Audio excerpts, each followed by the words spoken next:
Fala pessoal, Ricardo Longato aqui e vamos para mais uma aula aqui no YouTube. Na semana passada eu soltei um vídeo de 2 horas praticamente aqui no YouTube, né? Fiz um aulão ali, fazendo um pentest do zero, então em um ambiente controlado, em um ambiente ali na internet mesmo, então foi muito legal, vocês adoraram, então tô aqui de volta, vamos continuar essa saga mais profissional, trazendo um conteúdo bem técnico aqui para vocês, que eu acho que vai agregar valor. E se você tá gostando, já deixa seu comentário aqui. Então, vamos começar aqui. Antes de iniciar a aula de hoje, a gente começar a colocar a mão na massa aqui, vou dar o contexto do que a gente está fazendo aqui, tá? Então é importante que você, se você ainda não assistiu essa aula da semana passada, que você assista ela, tá aqui no meu canal aqui do YouTube, ó.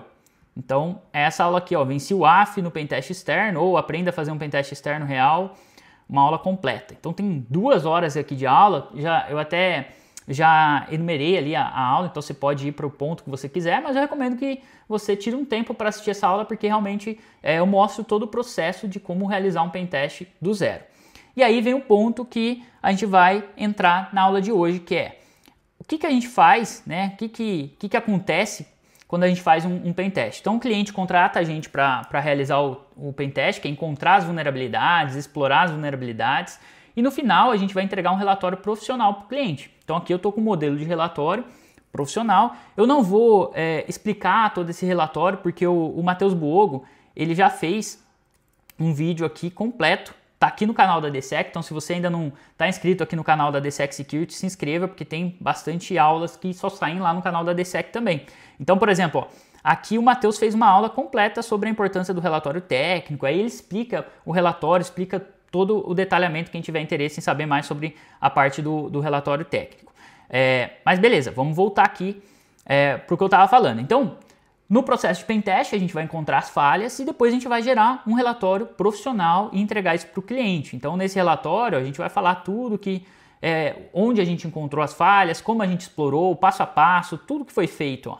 E aí no final aqui tem as recomendações, né? Tem as remediações, referências para o cliente poder aplicar as correções, tá? Então num processo de pentest é isso que acontece. Quando você finaliza o pentest, você vai escrever o relatório, entregar para o cliente e aí o cliente que vai aplicar as correções. Então esse relatório técnico ele vai para os times responsáveis pelos sistemas afetados. Então, por exemplo, aqui se foi afetada uma vulnerabilidade numa aplicação, vai para o time lá de AppSec, time de desenvolvimento, para eles corrigirem e aplicarem as correções na aplicação. Se tem problemas na configuração de WAF ou dos controles de segurança, ou precisa melhorar os controles de segurança, vai para o time defensivo ali, para o Blue Team, para quem cuida da parte de regras de firewall, essas coisas, o WAF, para aplicar essas medidas de segurança que foram recomendadas no relatório de pentest. E também, se tiver qualquer melhoria e que precise ser feita a parte de infraestrutura, vai para o time de infra. Então, é assim que funciona, tá? Então, só para você entender todo o contexto. E o que a gente vai fazer aqui hoje, né? Então, partindo desse ponto, né? Então, já estou partindo do ponto que você já viu a aula passada, a gente já fez o pentest, explorou várias vulnerabilidades. Na aula de hoje, eu quero mostrar um pouco, então, da importância desse conjunto todo do que eu falei aqui estar convergindo entre si ali para que a gente garanta a segurança. Por que isso? Porque não adianta só o desenvolvedor aplicar a correção na aplicação, né? Se você não tiver uma camada a mais de segurança, tipo um Web Application Firewall bem configurado ali, ainda pode ter vulnerabilidades na correção aplicada pelo desenvolvedor ou novas vulnerabilidades que vão surgir ali na aplicação, enfim. Então o AF ele é uma camada a mais ali de proteção. Da mesma forma, você não pode colocar toda a segurança no Web Application Firewall, né? Então confiar cegamente ali que o Firewall vai fazer todo o papel ali e fazer toda a segurança da aplicação, porque a gente viu, né, na aula passada que a gente conseguiu burlar o AF ali, explorar várias vulnerabilidades mesmo com o Web Application Firewall ativo, e a gente vai entender isso a fundo hoje. Eu quero mostrar, fazer um lab local primeiro aqui para você entender como funciona o AF, e depois a gente vai para um ambiente em produção aqui para a gente aplicar umas regras, fazer algumas brincadeiras ali para você de fato entender essa perspectiva de como o AF funciona, como ele bloqueia, como que a gente pode tentar burlar regras ou estudar o AF para tentar burlar regras. Esse é um conhecimento muito importante para nós que trabalhamos com pentest, tá? E no final, aí a gente vai fazer o reteste. e aí então no final a gente já vai ter a aplicação corrigida pelo desenvolvedor, e aí entra o trabalho do pentester de fazer o reteste, que é o que? Opa, aplicar as correções? Ó, aplicamos as correções, agora preciso saber se realmente foi bem aplicado. Aí a gente vai retestar as vulnerabilidades, ver se ainda existe algum ponto fraco, enfim. Aí a gente vai fazer esse processo também. E aí se tiver algum ponto, a gente volta a isso de novo, até que a gente garanta que a segurança tenha sido feita, ok? Vamos colocar a mão na massa então? Vamos lá! Bom, vamos começar aqui com um laboratório local. Então vou iniciar aqui o meu Apache, tá? Com o meu web server, então start Apache 2, ok? Feito isso, eu já tenho então um web server aqui rodando em localhost, ó, certo? Perfeito. E aí, assim, qualquer acesso, né, que a gente faz no nosso web server, ele vai gerar um log aqui dentro do diretório var log apache access log, por exemplo. Então, ó, qualquer acesso que eu fizer aqui, se eu tentar acessar algo que não existe, ó, algo que não existe, ele vai dar um 404 e aqui ele gerou o log disso, ok? Beleza, só para a gente entender esse comportamento. Nesse caso aqui, a gente não tem nada, né? Não tem nenhuma aplicação, não tem nada aqui, tem só uma página padrão, né, do nosso web server e ainda não instalamos o AF. Então vamos instalar um AF aqui agora. Vou usar então apt install lib apache 2 mode security 2 para a gente instalar o mode security, que é um web application firewall open source. Então ele tem um conjunto de regras bem interessantes também, até criadas por especialistas de segurança. Então são boas regras, tá? E vamos entender então como que funciona e como que a gente ativa um Web Application Firewall, como que as regras são aplicadas, que regras que ele aplica, como aplica. Então vamos entender isso localmente primeiro antes da gente ir para o ambiente em produção. Aqui dentro de etc mode security a gente vai ter então onde fica o arquivo de configuração dele, né? Ele vem com o arquivo modelo. A gente pode copiar esse arquivo modelo aqui e usar ele como base para definir o nosso modesecurity.conf. E aqui eu posso então fazer as configurações que eu quiser, né, nas configurações dele, ok? Uma configuração que é interessante para a gente é essa daqui, né? Essa daqui, quando você tem ele por padrão, ele vem no modo de detecção. Esse modo de detecção vai fazer o quê? Ele vai gerar todos os logs de regras que ele tá pegando, mas ele não vai bloquear. Tá? Então você consegue fazer vários ataques ali, a gente vai ver as regras passando, quais estão ativando, mas ele não gera nenhum bloqueio na aplicação, nenhum bloqueio daquele ataque, ok? Então esse modo é bem interessante para pesquisa, para a gente do lado como pentester entender as regras, enfim, mas também para desenvolver regras, para o team desenvolver regras, coisas desse tipo, e também para quem vai fazer as regras personalizadas, né? Que é aquilo que eu estava falando anteriormente. Você tem uma aplicação, e a gente viu isso na aula passada, né? A gente explorou diversas vulnerabilidades na aplicação e a aplicação era vulnerável e a gente explorava isso mesmo com o AF ativo, porque as regras do AF não pegavam.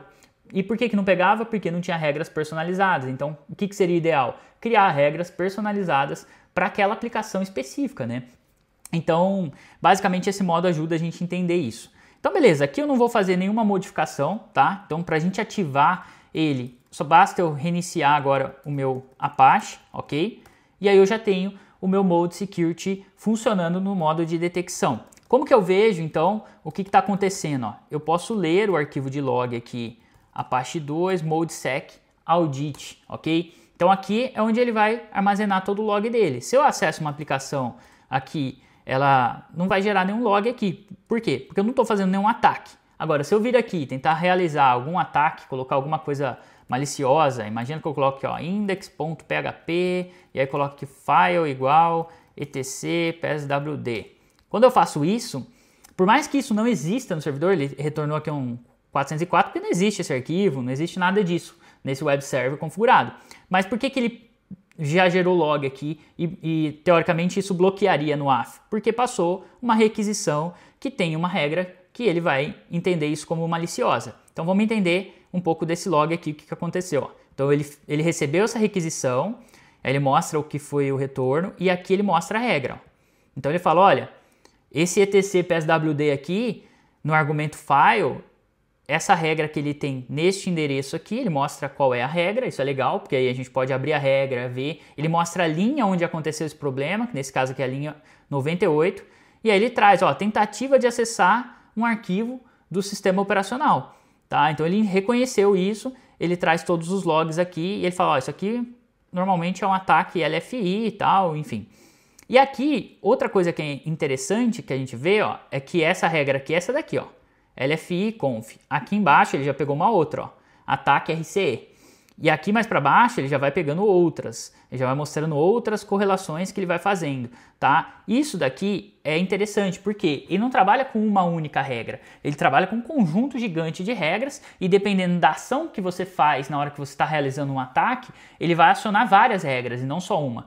Então, pode ser que você consiga dar o bypass nessa regra aqui, consiga uma forma de burlar essa regra aqui, mas aí ele vai trigar uma outra regra porque é um outro comportamento. Então é complexo a gente trabalhar em cima disso, né? E entender todos esses comportamentos aqui.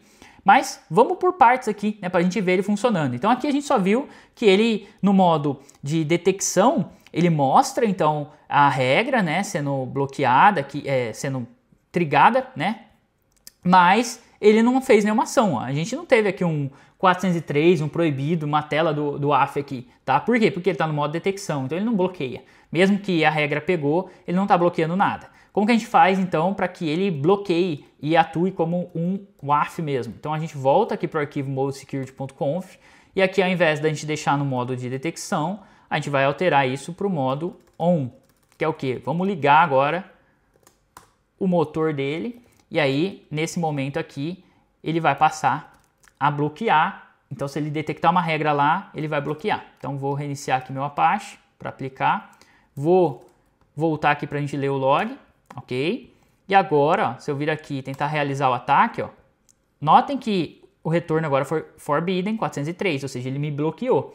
E aqui é a mesma coisa, ó, se a gente olhar por que o bloqueio aconteceu, ó, você não tem acesso para permissão para acessar esse recurso, tal, e aí mostra a requisição feita, e aqui, novamente, a regra que foi a regra responsável por esse bloqueio. Então, vou copiar aqui o endereço dessa regra para a gente começar a entender como que ele funciona, tá? Como que funciona essa questão das regras. Ele fala aqui que foi na linha 98, enfim, tentativa de acessar um arquivo. Então, eu posso fechar aqui esses logs, e então eu quero ler esse arquivo aqui, então, nesse diretório. A gente vê, ó, que aquela instalação que a gente fez com o apt install, na verdade ele já faz a instalação do pacote de regras que fica neste endereço aqui, tá? E aí ele vai ter um diretório rules, dentro desse diretório ele vai ter várias regras, sendo essa uma delas. E aí, ó, quantidade de informação que tem aqui, né? Então são várias regras aqui dentro, e aí é interessante a gente abrir esse arquivo aqui para a gente ler o conteúdo dele aqui internamente e aí a gente conseguir analisar as regras, tá? Essa visualização aqui com o Nano não tá muito legal, né? E a gente também não consegue ver a linha, né? Então seria legal a gente usar o VI aqui, que aí vai ficar melhor essa visualização, ó, mais coloridinho, né? Meu VI não tá mostrando as linhas, né? Então deixa eu aplicar uma configuração nele aqui. Eu uso Nano, galera, então não me julguem. Mas deixa eu aplicar a configuração aqui no VI. Vou colocar aqui... um set number. Acho que isso aqui já resolve. Vamos voltar lá para o VI. Isso, ó, já funcionou. Agora ele já está mostrando a linha aqui, ok? Beleza. Então aqui ele mostra então que a regra que ele trigou, né, foi essa daqui. Não se assustem, tá? Parece uma doideira essa regra aqui, mas ela não é tão doida assim, né? Então a gente vê aqui que o SecRule mostra que é uma regra, né? Então ele vai analisar a requisição e aqui, ó, ele está carregando um arquivo, ó, from file, e qual que é o arquivo? lfios.files.data, ok? Ou data, né? E aqui tem o ID da regra, tem a fase 2, que significa que ele vai inspecionar a requisição, block, que ele vai bloquear, ele faz a captura provavelmente do que está sendo passado. Ele também aplica aqui um decode, enfim, para tratar o que está vindo ali, como que está vindo, barra, essas coisas. Então é interessante que ele faz isso também, até se você tentar, ao invés de usar barra, eu vou tentar encodar isso para ver se ele vai, nesse caso ele vai pegar mesmo assim, tá? E aqui ele mostra então a mensagem de erro e tal. E aqui ele traz algumas tags, ó. Então ele fala tag que é um ataque LFI, tag de onde vem essa regra, né, da OWASP CRS, PCI DSS, onde que entra essa violação, severidade. Então, bastante informação interessante aqui pra gente, tá? E que é crítico nesse caso aqui. Ok, beleza. Entendemos aqui então que ele está lendo esse arquivo aqui. Vamos lá olhar esse arquivo, ver o que tem nesse arquivo. Deixa eu fechar aqui. Vou entrar aqui então dentro desse diretório, né, um SR Share Mode Security. Então aqui dentro a gente tem então rules, que são as regras, e aqui nós temos todas as regras, ó, certo? E aí ele mostra também então que tem alguns arquivos como esse aqui, ó, LFI OS Files Data. Então o que eu vou fazer aqui? A gente pode ler esse arquivo, ok? Ah, beleza, ó, é um arquivo que ele tem vários nomes de arquivos do sistema operacional. Então, por exemplo, ó, ele tem aqui, ó, etc pswd. Então, por isso. Então, ele lê esse arquivo e é através desse arquivo que ele sabe se o que você está tentando acessar vai ser considerado malicioso ou não, neste caso aqui dessa regra, né? Então, por exemplo, como que é uma forma da gente tentar... duas formas, na verdade, né? Ou o que a gente está tentando acessar do sistema operacional não pode estar nessa lista aqui, por isso que, inclusive, em aplicações onde você já mapeou a aplicação e você tenta, às vezes, você tem uma vulnerabilidade dentro da aplicação e tem nomes específicos de arquivos da aplicação, você consegue fazer o bypass, porque não vai estar numa regra dessa, por exemplo, né? Ele não vai aparecer. Da mesma forma que se você tentar acessar algum arquivo que não está na lista, ele não aparece. Vamos ver isso na prática? Eu vou pegar aqui então esse arquivo, aí eu usando o nano de novo, é costume, galera, não me julguem novamente. Ó, beleza. Então aqui, etc pswd, o que eu vou fazer aqui? Eu vou comentar essa linha, tá? Isso aqui é só para teste, né? Óbvio, né? Não faz o menor sentido você fazer isso em produção, porque você vai estar deixando a regra menos segura, né? Mas a ideia aqui é só para a gente estudar e entender o que está acontecendo. Ó. Então a parte 2, vou reiniciar. E agora eu vou novamente ver os logs aqui, deixar vendo os logs aqui do Mode Security. Cadê? Aqui. E vou repetir o ataque aqui, ó. Beleza. Vamos ver que regra que ele pegou primeiro? Ó, ele pegou o etc pswd, mas ele não pegou mais naquela regra lá do LFI. Agora ele está pegando na do RCE. Aí você tem que fazer o quê? Entrar no arquivo de configuração do RCE, entender qual é a regra que tem, como que ela funciona, de onde ela está pegando, o que ela faz, para aí a gente entender e tentar burlar ela, por exemplo. Mas notem que agora aquela primeira regra já não pegou. Por quê? Porque o etc pswd eu tirei daquela lista, né? Então ele passou a não enxergar mais isso, não faz mais, não está mais na regra dele, tá? Vou voltar aqui porque foi só um teste, né? Então etc pswd aqui, tirar, ok. Então uma forma que a gente poderia fazer aqui, sei lá, deixa eu tentar... Ó, até para ficar mais legal, né? Vamos criar uma vulnerabilidade aqui, rapidinho, em PHP, ó. Vou pôr aqui, ó, info.php, vou criar aqui o meu arquivo PHP dentro do meu web server e vou fazer aqui uma falha, então, de LFI, ó. Vou fazer um include, eu vou pegar o que tiver vindo via get no parâmetro x, tá? Então, isso aqui é só para quê? Para a gente ter, então, de fato, uma falha aqui no nosso web server acontecendo, tá? Então, se eu passar agora o parâmetro x, e ele vai tentar incluir isso. Então, se eu tentar incluir agora um arquivo, ele vai dar forbidden, por quê? Porque agora o AF está pegando isso, ele voltou a pegar aquela regra, né? Se eu tentar fazer isso aqui, ó, não vai funcionar, porque a regra começou a pegar de novo, ok? Inclusive, eu tenho que reiniciar system lt restart Apache 2 para ele voltar a pegar depois que eu atualizei o arquivo lá, ok? Beleza, mas vou colocar ele aqui para verificar de novo, ó. Então fiz o ataque, ó, detectou, me bloqueou e ele volta a pegar naquela regra do LFI, perfeito. Agora eu vou fazer o seguinte, ó, e se eu colocar algum caminho aqui para ler algum arquivo que provavelmente não está naquela lista, né?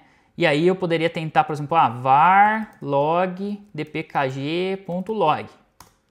Ó, a vulnerabilidade está acontecendo, o AF está ligado e ele não detectou. Por que ele não detectou esse arquivo aqui como um arquivo malicioso? Porque é um arquivo que você está lendo, um arquivo do sistema, né? Então eu estou conseguindo ler o arquivo de log aqui, onde tem as informações de instalação, enfim. Então, naquele arquivo lá que a gente viu, no arquivo de regras aqui, do LFI, por exemplo, LFI e tal, se eu colocar aqui, por exemplo, dpkg.log, ó, ele não tem, né? Então ele não tem nenhuma entrada para esse nome.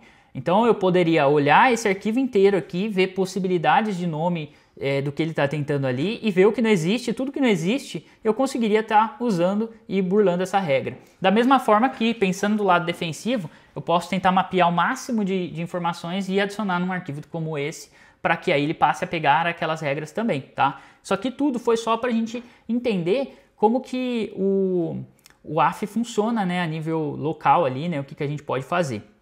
Agora que a gente já entendeu, aí a gente pode ir agora para produção, tá? Vamos trabalhar em produção agora e fazer um negócio mais legal, ok? Eu vou fazer o seguinte, eu vou vir aqui eu vou reduzir o tamanho da minha tela, vou colocar aqui, para que a gente consiga trabalhar com duas telas aqui, ok?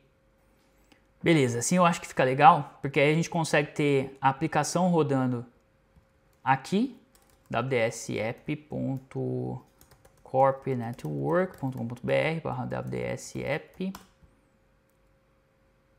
carregar ela aqui. E aí a gente consegue ver o AF em produção aqui, tá? Então aqui eu estou conectado agora no AF em produção. Por quê? Porque eu quero mostrar para vocês agora uma regra, como que a gente cria uma regra personalizada para a aplicação, qual que é o efeito que isso tem, enfim. Então vamos entender isso agora numa perspectiva mais prática. Então eu vou autenticar aqui na aplicação, ok? Só para a gente entender a vulnerabilidade que a gente viu lá na última aula, ok? Aqui na última aula a gente viu que tinha um view api.php que tinha esse logs APIs aqui, ok? Então esse é o comportamento da aplicação nesse ponto aqui, você consegue ler os arquivos de log, certo? Mas aqui a gente tem, né, uma vulnerabilidade, né? Se eu tento aqui, por exemplo, descer um diretório daqui, ó, o AF me bloqueia, tá vendo? Então assim, o AF está funcionando, tem um bloqueio aqui, então por mais que a aplicação tenha uma possível ponto de vulnerabilidade nesse aqui, o AF bloqueia. Será que bloqueia mesmo? Se eu vir aqui, por exemplo, coloco uma barra, olha o que acontece. Eu estou navegando por dentro do sistema, ó, etc por dentro do sistema. E assim, se eu tento acessar alguma coisa aqui, ó, ele acessa. E eu consigo ler o arquivo do sistema, por exemplo, tá? Então, eu poderia ficar navegando aqui, ó, var, log, e o AF está ativo, né? E a gente está falando agora do sistema em produção. Por que isso acontece? Porque a vulnerabilidade está no código da aplicação. Então a aplicação precisa ser corrigida a nível de código. Inclusive, se você não assistiu, também recomendo que venha aqui no canal da DSEC, tem um vídeo aqui do Alex, ó, uma aula prática onde ele faz o code review e aplica e mostra como que funciona da perspectiva do desenvolvedor fazer o code review e a correção da aplicação, tá? Então fica a dica aí também. Beleza, mas da nossa perspectiva, por que então que o AF está deixando passar aqui? Porque ele não tem nenhuma regra que vai pegar isso direto. Obviamente, se eu tentar acessar um etc pswd aqui, por exemplo, ó, ele vai bloquear. Ou se eu tentar acessar até por aqui mesmo, né? Porque se eu colocar aqui etc, porque aqui ele vai para um outro endereço, né? Quando eu coloco desse jeito aqui, ó. Mas se eu tentar acessar algum arquivo conhecido, por exemplo, o próprio pswd. Deixa eu ver se ele está aqui, tô achando. Ó, o shadow, por exemplo. Ó, bloqueado, tá?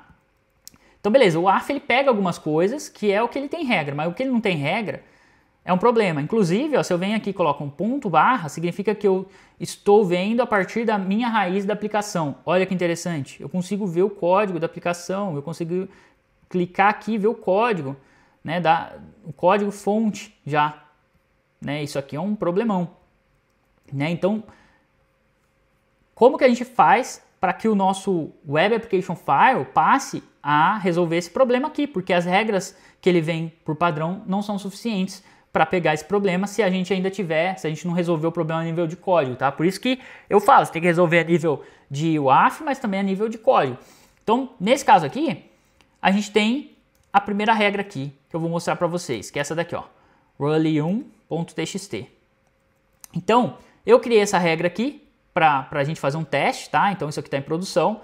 E o que essa regra faz, né? Agora vai ficar mais fácil da gente entender como que a gente aplica uma regra e como que escreve uma regra, né? Então, aqui a gente está falando que se na URL, na requisição da URL, contiver view underline api.php, que é exatamente o endereço aqui da aplicação, tá? O que ele vai fazer? Eu vou gerar uma regra com esse ID aqui. A fase é 2, porque ele vai inspecionar a requisição, ok? Chain, que eu vou trabalhar com a cadeia. Quando eu uso chain é porque eu tenho duas regras, ó. Eu tenho a primeira aqui, ok? E ela tem uma regra encadeada aqui, ok? Perfeito.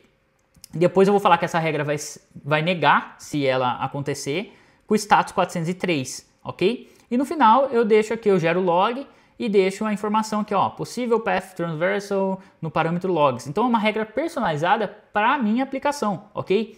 E aqui eu falo que no argumento os logs, então a segunda regra que ela está falando, ó, se o argumento for logs, que é exatamente esse daqui, ok? Aí eu vou aplicar um regex aqui. Então o que começar que for diferente de log barra, que é exatamente o comportamento padrão da aplicação, o funcionamento padrão da aplicação, é esse aqui, ó.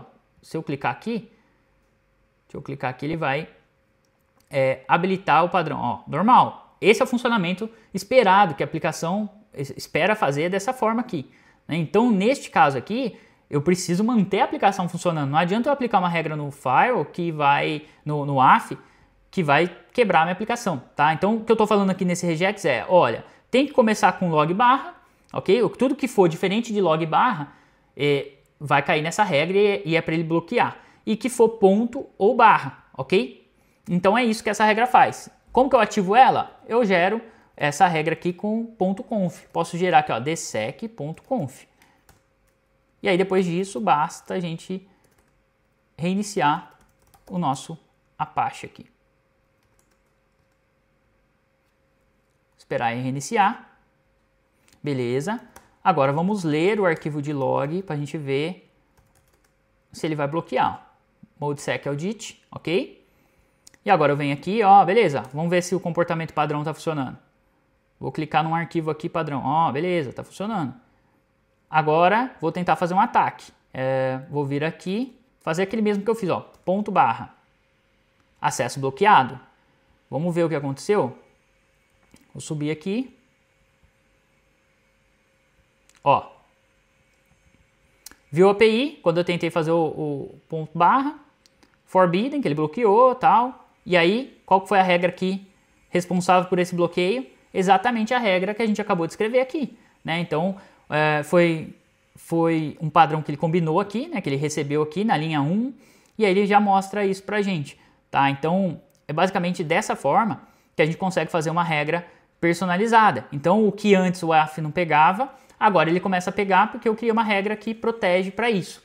Mas será que essa regra, ela tá com uma lógica legal? Será que não tem uma forma de bypassar isso aqui ainda? Né? Isso que é legal da gente ir testando. Então, por exemplo, ok, não funciona mais, eu poderia tentar descer aqui, ó, mas aí ele vai bloquear também porque ele cai em outras regras, enfim. Então, porque a regra que eu falei, ó, qualquer coisa diferente lá, que tiver ponto ou barra, ele vai bloquear. Mas e se eu vir aqui e tentar fazer isso aqui só uma barra? Bloqueou, beleza. E se eu tentar vir aqui então e tentar acessar, sei lá, qualquer outro nome aqui, ó, files. Opa, estou acessando files aqui. Ó, inclusive posso ver o arquivo aqui, né? O que aconteceu aqui? Na verdade, eu estou descendo um diretório, porque o que a gente falou, ó, a gente viu que a aplicação funciona dentro de log barra. Então eu estou dentro do diretório log da aplicação. Mas quando eu faço enumeração, descubro que a aplicação tem vários outros diretórios, como a gente fez na aula passada, tem lá um config. Ó, eu consigo entrar no diretório config, inclusive consigo ver isso com AF ativo, com regra personalizada e tudo, né? Por que isso aqui aconteceu? porque minha regra está falha. Eu tenho uma falha na minha regra ainda. A lógica dela não está considerando que eu possa mudar aqui para um endereço padrão que exista na aplicação, e aí eu não estou forçando voltar nenhum diretório, nada, eu só estou mudando isso daqui, ele não está controlando isso, e aí ficou uma regra falha, tá? Como que a gente corrige isso? Melhora a regra, né? Então volto para cá agora, vou remover aqui o dseq_conf, e agora a gente vai ver a regra 2, ok? Na regra 2, o que a gente está fazendo? A gente mudou o approach. Ó, a regra 2 é o seguinte, ó, se no argumento logs tiver uma string diferente de log barra, aí você vai bloquear. Então agora eu fui mais direto ao ponto, tá? Nesse caso aqui é a mesma coisa, ó, eu crio um ID para regra, falo que ela vai ser negada e a mensagem que ela vai dar aqui, ó, logs com path bloqueado e tal. Então agora eu venho aqui, rally to, coloco aqui dseq_conf, reinicio, vamos aguardar, beleza, e agora se eu analisar o log aqui, vamos deixar o log rodando aqui e vamos tentar fazer o ataque agora, ó. Opa, bloqueado. Vamos tentar direto, bloqueado. Vamos tentar, sei lá, descer diretório, bloqueado. Então qualquer coisa que a gente tentar aqui, ó, ele já vai bloquear agora. E se a gente olhar que regra que tá pegando, é exatamente a regra que eu criei aqui, ok? Na linha 1 e tal, ele falou, ó, isso aqui é diferente de log, eu só aceito se for log barra. É basicamente isso que a gente falou. Então se eu volto aqui e coloco log barra, aí vai funcionar. Por que tem que funcionar? Porque é o comportamento padrão da aplicação, tá? Então isso aqui tudo foi só para a gente poder entender a perspectiva e a importância de criar regras personalizadas no Web Application Firewall. Você, como pentester, entender como isso funciona e que não é um bicho de 7 cabeças, a gente consegue trabalhar em cima disso, né, e ir melhorando. E o conjunto de tudo isso, né, do desenvolvedor proteger o código e ter uma regra dessa vai dificultar bastante. A gente eleva o nível de maturidade da segurança desse ambiente, ok? Bom, enquanto a gente estava fazendo todo esse processo, o desenvolvedor estava aplicando as correções na aplicação.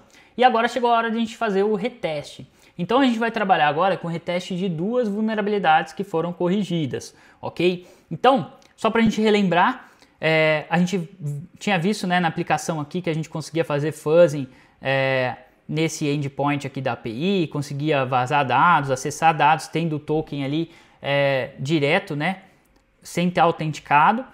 E a gente conseguiu o token também no arquivo do app.js, né, que estava um token exposto. Então é isso aqui que a gente precisa retestar, se o token ainda está exposto, se o token ainda está válido, porque o ideal é que ele tenha sido revogado, e se a gente ainda consegue fazer fuzzing aqui ou se consegue extrair alguma informação, tá? Isso aqui é importante para a gente. E depois a gente vai validar a outra vulnerabilidade, que era aquela do path transverso com LFI, enfim, que a gente até aplicou regras para o file ali e tal, a gente entender se a nível de código isso foi corrigido, ok?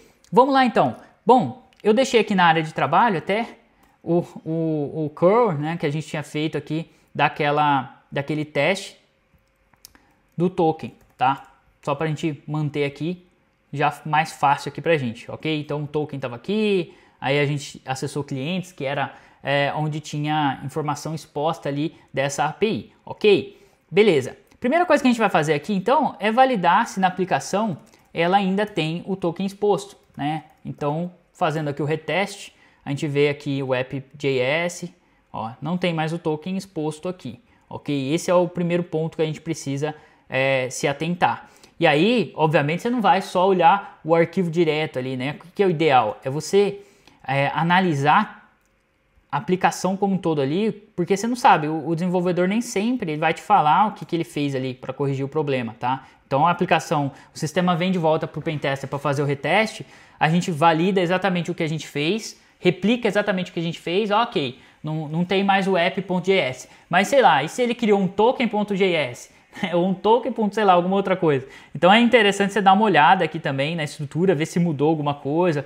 E aí você vai saber isso, porque você já fez, né, o pentest anteriormente, então você sabe o que mudou ali das requisições, se tem alguma coisa diferente aqui, ok? Nesse caso aqui a gente vê que de fato manteve a mesma estrutura, só que realmente o token foi removido ali do app.js, tá? Mas outra coisa que a gente precisava validar era se o token ainda era válido, né? Então eu posso tentar replicar a requisição lá maliciosa que a gente tinha feito e ver o comportamento. Aí ele fala aqui, ó, dados não encontrados, né? Ele retorna aqui um erro de dados não encontrados. Eu posso pegar na parte do token aqui, remover, sei lá, 1, 2, 3, 4, 5 caracteres e colocar 5 caracteres novos aqui, só para a gente ver se ele dá uma mensagem diferente. Ó, ele deu uma mensagem diferente, ele deu uma mensagem aqui, ó, erro, só que a autenticação falhou. Isso significa o quê? Significa que esse token aqui, ele ainda é válido, apesar de que o meu source aqui, meu parâmetro source de clientes não está mais disponível, né? Foi, sei lá, corrigido, de fato, aparentemente, a gente ainda está fazendo os testes, né? Porque ele não traz mais dados ali diretamente, sem estar autenticado, apesar que a gente está autenticando aqui com token, né? Mas você vê que quando eu coloco um código diferente aqui no token, ele dá a mensagem que a autenticação falhou. Então, se eu coloco algo diferente, ele dá a mensagem que a autenticação falhou, significa que aquele primeiro token provavelmente é válido, concorda? Então, beleza, esse é um ponto. O que eu poderia tentar fazer aqui é tentar mexer aqui no source, né? Então aqui eu poderia vir aqui colocar users, por exemplo, que a gente viu que tinha, né? Poderia tentar colocar orders, ou poderia remover o campo source e ver se ele traz alguma informação pra gente. Não trouxe. Eu poderia tentar fazer a requisição direto, novamente, para ver se ele traz alguma coisa. Ó, ele traz aqui, ó, orders e seller's fee, né, que era o básico lá, né? Mas a gente viu que se a gente colocar aqui, vamos pôr aqui orders, ó, não traz seller's fee. Então, aparentemente, quando a gente faz essas requisições, parece que está corrigido, né? Ó, dados não encontrados. Beleza. O que mais que a gente pode fazer como pentester aqui? Será que está corrigido mesmo? Será que não houve uma mudança só no nome, em alguma coisa desse tipo? Então o que eu posso fazer aqui? Eu posso voltar lá para o que a gente tinha feito na aula passada, que foi o fuzzing, né? Então eu vou pegar aqui o comando. Eu não vou ficar explicando isso aqui de novo, porque eu já expliquei lá naquele vídeo da aula passada, beleza? Por isso que eu só estou copiando aqui, colando para a gente ganhar tempo. Mas beleza, ó, a gente tinha feito aqui um brute force no source, com essa word list aqui, por exemplo. Vamos ver se ele retorna alguma coisa, ou se ele encontra alguma coisa aqui novamente, porque quando a gente fez a primeira vez, ele encontrou users, config, encontrou vários endpoints ali que a gente podia usar para extrair dados sem estar autenticado diretamente ali, né? Só com o token válido que a gente estava ali, ok? Apesar do token já ser uma autenticação, né? O que eu quero dizer é, a gente não estava autenticado aqui diretamente, a gente descobriu um token e fazia a requisição direto ali pelo curl. Então, fazendo dessa forma aqui, ó, ele não trouxe mais nada. Então, teoricamente, a gente pode deduzir que está seguro. Mas isso é uma dedução, né? O ideal é o quê? É a gente testar, por isso que chama reteste, para a gente pensar ainda em formas de atacar, tá? Obviamente, o reteste, a gente não vai gastar o mesmo tempo que a gente gasta em um pentest, né? É algo mais rápido, mas é importante que a gente faça as validações e pense em mais algumas alternativas ali na hora que a gente está fazendo o reteste, ok? Então, por exemplo, eu posso mudar o word list aqui, posso pegar, sei lá, a reft small words.txt. Vamos executar essa aqui. Essa é uma outra word list. Por que eu estou usando ela? Só para ver, só para validar, né? Eu tinha usado aquela primeira, beleza, não encontrou mais nada do que tinha encontrado. Quando a gente olha no relatório aqui, né, a gente vê que ele encontrou vários, ó. Agora não encontrou, né, quando a gente fez o reteste. Mas agora eu estou fazendo um reteste com uma outra word list no mesmo campo aqui para a gente ver se a gente encontra alguma coisa diferente. Olha que interessante, ó, ele encontrou algo aqui, ó, ele encontrou pedidos. Então vou até pausar aqui o meu fuzzing, que eu estou fazendo um reteste, né? Eu só preciso de um ponto aqui para validar. Então eu volto aqui para minha requisição e agora eu vou trocar então o seller's fee ali para pedidos. Vamos ver. Está demorando para retornar, isso pode ser um bom sinal, opa, retornou. Então, ó, ainda estou conseguindo extrair dados mesmo depois da correção, né, no reteste. Então, neste caso aqui, o que está acontecendo, né? Beleza, a gente ainda consegue fazer fuzzing, isso aqui pode ser um ponto de melhoria, ó, vamos tentar aplicar uma regra ali para, se tiver muita requisição ao mesmo tempo, um rate limit, né, para dar uma controlada ali, ou tentar bloquear, ou travar de alguma forma.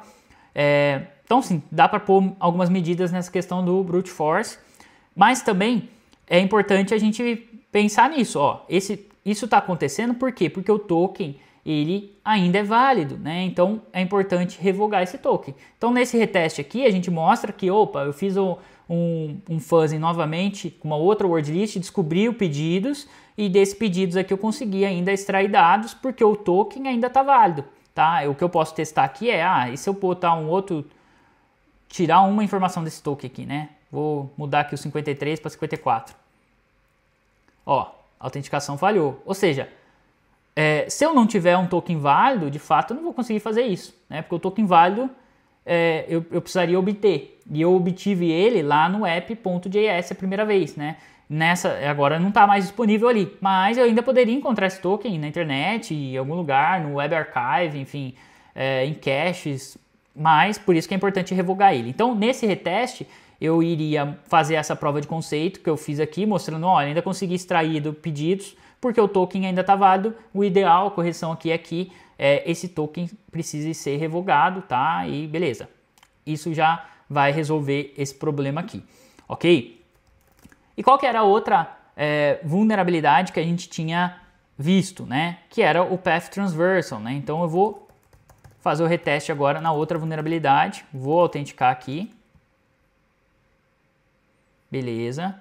Vou ir lá pro view api.php, que era o ponto aqui onde tinha a vulnerabilidade, aqui em logs, correto?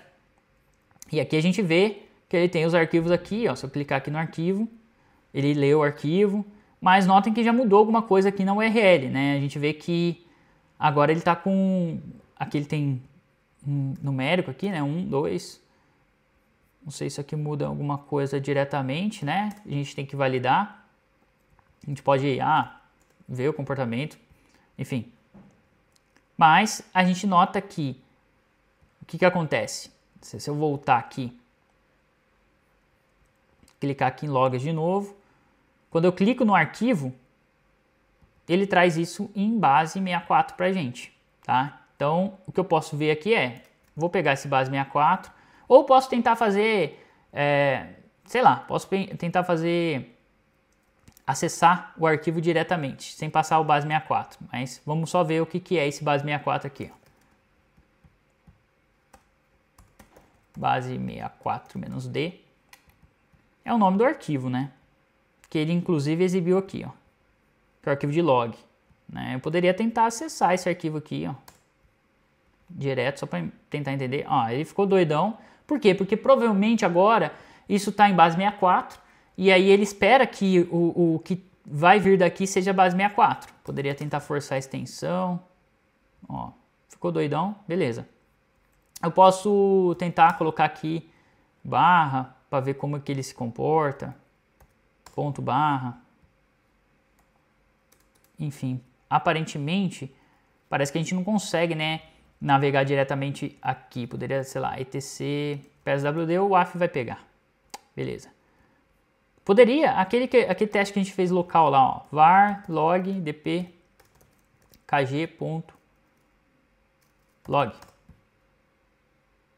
Ó, dá erro porque ele está esperando realmente que isso aqui seja um base 64, ok? Vou voltar para o outro parâmetro aqui. E esse parâmetro aqui, a gente também atacava ele diretamente aqui, né? Que era o Path Transversal. Quando a gente colocava, por exemplo, ponto barra, ele exibia os arquivos da raiz. Quando eu colocava aqui etc, ele trazia... E agora ele já não traz mais nada. Ele sempre traz a mesma estrutura de arquivos, né? Então, aparentemente, o Path Transversal, ele foi corrigido aqui, né? Eu não consigo mais listar aqui os diretórios, não consigo mais ver os diretórios que tem aqui, nem os arquivos, nada, né?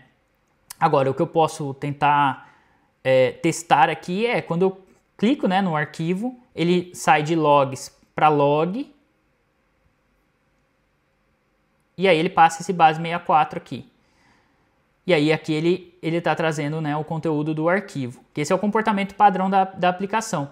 Agora, o que eu posso fazer aqui é ficar encodando as coisas em base 64, então poderia, como ele está tentando ler um arquivo, eu poderia tentar ler o arquivo aqui, por exemplo, aquele lá, var log dpkg.log. E aí eu transformo isso em base 64. O ideal, inclusive, é eu não ter nenhuma quebra de linha aqui. Beleza. Vamos substituir. Ah, olha que interessante, né? Quando a gente passou o nome direto ali, ele ficou doidão, né? Quando a gente passou agora o base 64, ele traz o nome certinho, né? Não trouxe nenhuma informação que a gente precisa, né? Não funcionou isso que a gente fez, mas o reteste é isso. É tentativa e erro, a gente validar realmente se isso aqui está, de certa forma, seguro, tá? E aí o que a gente poderia pensar em outros ataques aqui, né? Então, se eu tentar fazer ponto barra, ou só o ponto barra aqui e chamar um arquivo, né? Na verdade, ó, se eu estou dentro de logs, eu tenho que descer um diretório, né? E tentar chamar, sei lá, index.php em base 64. É muito isso, tá? Que aí agora a gente vai ter que ficar imaginando as coisas, porque a gente não tem certeza. E ó, ele não trouxe, né? Então o que a gente precisa tentar entender aqui é como que provavelmente esse recurso está funcionando do lado que o desenvolvedor implementou. Como a gente vê que ele pega esse nome aqui, ó, ele não tem extensão, pode ser que ele esteja incluindo essa extensão diretamente, né? Então a gente poderia até validar isso, ó, gerando esse arquivo com extensão, passando ele para a base 64. Ele vai gerar um base 64 aqui, só para a gente ver se funciona ou se ele vai dar erro. Tá carregando, ó, deu erro. Quando eu passo a extensão, dá erro. Então, provavelmente ele está adicionando essa extensão automaticamente, né? Então, teoricamente, quando a gente olha para tudo isso, a gente pode dizer que de fato está corrigido, né? O recurso da aplicação ele ainda está funcionando, né? O comportamento da aplicação está funcionando, mas a gente não consegue fazer mais nada aqui malicioso, digamos assim, diretamente, né? No entanto, a gente pode pensar o seguinte, ó. Se eu voltar aqui, eu vou gerar agora, vou fazer o seguinte, eu vou gerar um base, eu vou descer um diretório, que eu estou dentro do diretório log, né? Eu vou descer um diretório para a raiz da aplicação e vou tentar acessar um arquivo de texto, sem passar a extensão dele, ó, robots, base 64. Vou pegar ele aqui.